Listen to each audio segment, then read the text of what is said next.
Baik, Assalamualaikum warahmatullahi wabarakatuh. Selamat pagi, salam sejahtera buat kita semua. Perkenalkan, saya Hilpin Susanto selaku tutor pada mata kuliah model pembelajaran inovatif, kode mata kuliah SPTP 4205. Baik, saya berasal dari Kabupaten Ogan Komering Ulu, Sumatera Selatan.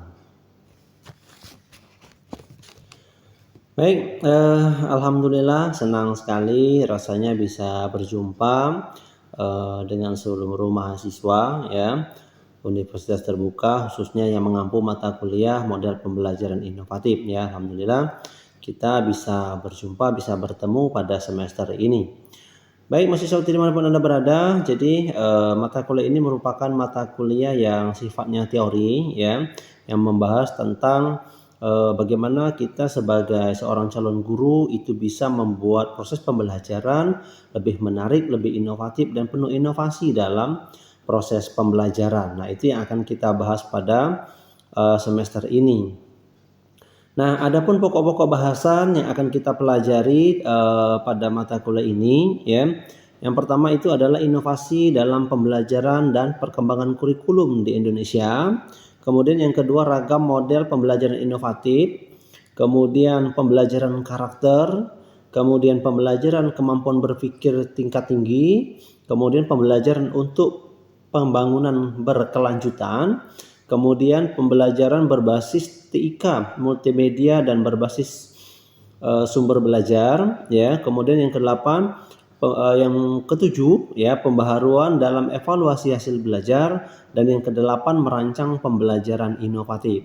Nah, jadi pokok bahasan ini ya dirancang atau disusun sebanyak 8 kali pertemuan sesuai dengan sesi perkuliahan kita ya. Jadi perkuliahan kita ini akan kita laksanakan sebanyak 8 kali pertemuan atau 8 sesi. Di mana setiap sesi itu ada materi ya, kemudian ada diskusi ya, kemudian ada kehadiran dan terakhir ada tes formatif ya terkait dengan materi yang kita pelajari setiap sesinya. Nah, dalam proses perkuliahan ini ya selain daripada yang saya sampaikan tadi ya kita ada tugas ya. Jadi tugas ini dibagi menjadi 3 sesi ya, tugas 1, tugas 2 dan tugas 3 ya. Dimana tugas 1 itu akan kita laksanakan, akan kita kerjakan pada sesi yang ketiga. Kemudian tugas yang kedua kita laksanakan di sesi yang kelima. Kemudian tugas yang ketiga akan kita laksanakan di sesi yang ketujuh. Jadi pada sesi yang ketiga, kelima dan ketujuh ini selain proses diskusi yang akan kita lakukan, kita juga akan mengerjakan tugas sesuai dengan instruksi yang ada pada laman tugas di e-learningnya ya. Nah, itu terkait tugas. Nah, kemudian untuk penilaian pada perkuliahan ini kita bagi menjadi 3 ya. Yang pertama itu kehadiran, kemudian yang kedua diskusi, kemudian yang ketiga tugas ya. Nah, tentu berkaitan dengan tugas tersebut harapan saya semuanya bisa memenuhi kriteria penilaian pada proses perkuliahan ini, baik dari segi kehadiran, kemudian diskusi maupun tugas, sehingga nanti pada akhirnya saudara akan mendapatkan nilai yang sesuai dengan yang diharapkan atau maksimal ya.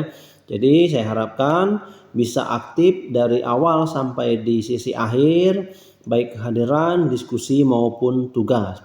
Nah, kemudian terkait kendala-kendala yang dihadapi dalam proses perkuliahan, silakan hubungi saya melalui via email yang sudah saya cantumkan pada laman pendahuluan ya. Jadi silakan nanti diperkenalkan namanya siapa, kemudian kode kelasnya berapa dan silakan sebutkan keluhannya apa ya.